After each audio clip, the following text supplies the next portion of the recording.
تو آسمان دنیا پر نزول فرماتا ہے اور آواز دیتا ہے کہ ہے کوئی مغفرت کا طلبگار، میں اس کی مغفرت کروں، ہے کوئی توبہ کرنے والا، میں اس کی توبہ قبول کروں، اور ہے کوئی سائل، میں اسے عطا کروں، اور ہے کوئی دعا کرنے والا، میں اس کی دعا قبول کروں، حتیٰ کہ فجر طلوع ہو جاتی ہے۔ دوستو، ان 27 احادیث کا مقصد یہ ہے کہ آپ کو اس قیمتی وقت کی اہمیت بتاتے چلیں کہ یہ وقت کتنی اہمیت کا حامل ہے۔ جب ہمارا مالک خود ہی آواز دیتا ہے، مانگ لو مجھ سے جو بھی اس وقت مجھ سے مانگنا ہے، اگر آپ کی آنکھیں 3 سے 5 بجے کے دوران کھل جاتی ہیں تو فوراً اٹھ جائیں اور اپنے رب سے اپنے لیے مانگ لیں۔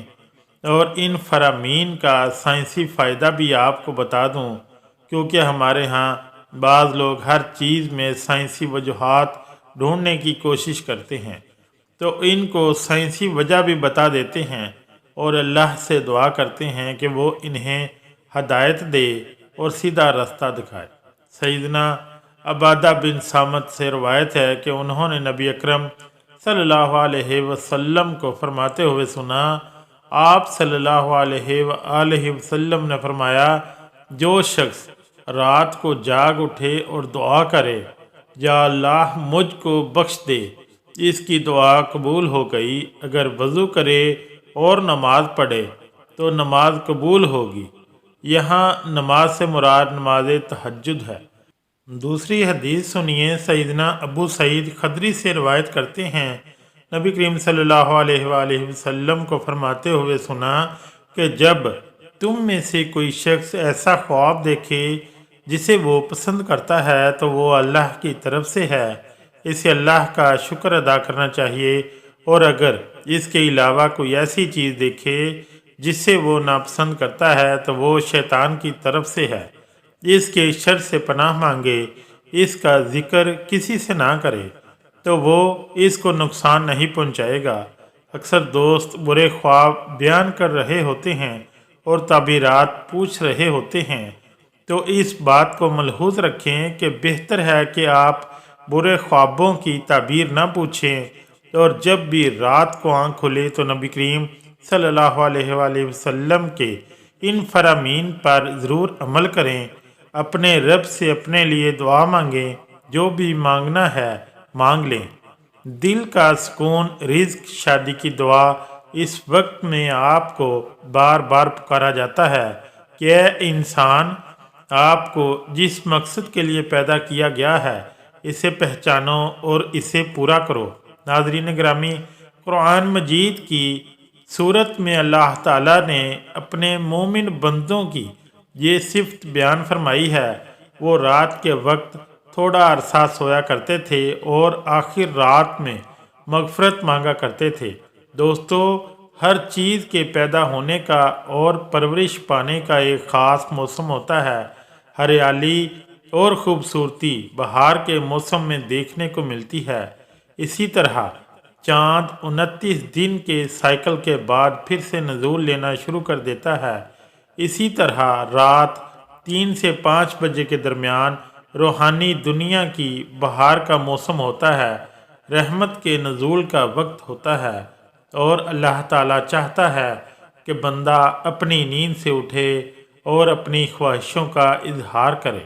اس وقت رب کائنات تمام خزانے بانٹنے کے لیے بے تاب ہوتا ہے، اور اس لمحے کی فضیلت صرف اسلام ہی نہیں بلکہ اس کی تمام مذاہب سائنٹک تھیوری بیان کر چکے ہیں، اور سائنسدانوں نے بہت ریسرچ کے بعد لوگوں کو اس بات سے آگاہ کیا ہے کہ صبح سویرے اٹھنے کے بعد سب سے پہلا کام ایکسرسائز کرنی چاہیے، نماز پڑھنی چاہیے، اور جدید سائنس بھی کہتی ہے کہ نماز ایک بہترین ایکسرسائز ہے۔ اس کے ہر رکن کے الگ الگ فوائد ہیں۔ نماز سے جسم کی تمام بیماریاں ختم ہو جاتی ہیں، اس لیے نبی کریم صلی اللہ علیہ وآلہ وسلم نے 1400 سال پہلے جو حکم دیا، آج اربوں روپے خرچ کر کے سائنس اس کو سچ ثابت کرنے لگی ہے۔ لیکن کچھ لوگ اب بھی اسلام میں کیڑے نکالنے پر گامزن ہیں اور ہمیشہ منہ کی کھاتے ہیں۔ اگر آپ کی اس وقت آنکھ کھلتی ہے تو ضرور اٹھیے، وضو کیجیے تاکہ آپ اچھی طرح جاگ جائیں اور پاک ہو جائیں، یا کچھ دیر کے لیے لمبے لمبے سانس لیں، زور سے ہوا کو باہر نکالیں تاکہ آپ کے جسم سے بیماریاں خارج ہوں۔ چند رکعت نماز پڑھیں، کیونکہ نماز سے آپ کی ایکسرسائز ہو جائے گی، اور سجدہ کرتے وقت جب آپ نیچے کو جھکتے ہیں تو دماغ کو زیادہ خون ملتا ہے۔ نماز میں سجدے کی حالت میں بندہ مومن کے لیے اللہ کی بندگی کے حوالے سے بہترین حالت ہے، اور یہی دعا کے لیے سب سے اچھا موقع ہے۔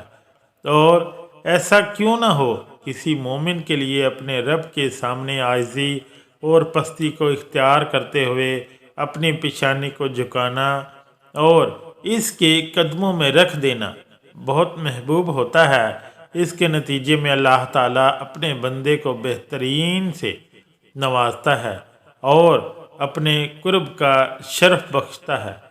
رات کو 3 سے 5 کے درمیان آنکھ کھلنے کے پیچھے کیا اشارہ ملتا ہے اور یہ اچھا شگن ہے یا نہیں؟ رات کو 3 سے 5 کے درمیان کا وقت تہجد کا وقت ہوتا ہے۔ اس وقت انسان کی آنکھ کیوں کھلتی ہے؟ تہجد کے بارے میں حق تعالیٰ کا ارشاد ہے، اور رات کے کچھ حصے میں تہجد پڑھ لیا کرو، جو آپ کے حق میں زائد چیز ہے۔ کیا عجب ہے کہ آپ کا رب آپ کو مقام محمود میں جگہ دے۔ مقام محمود مقام شفاعت کبریٰ ہے، جس پر قیامت کے دن فائز ہو کر آپ اپنی امت کی بخشش کرائیں گے۔ مذکورہ ارشاد کی روشنی میں مسلمان کو چاہیے کہ رات کو جس وقت آنکھ کھل جائے، وضو کر کے 2 رکعت، 4 رکعت، 6 رکعت یا 8 رکعت جس قدر طاقت اور فرصت ہو، دل کی رغبت ہو، پڑھ لیا کریں۔ تہجد کا ثواب مل جائے گا۔ یاد رہے کہ تہجد کے لیے کوئی خاص صورتیں نہیں ہیں، جس جگہ سے یاد ہو اور دل چاہے پڑھ لیا کریں۔ شکریہ۔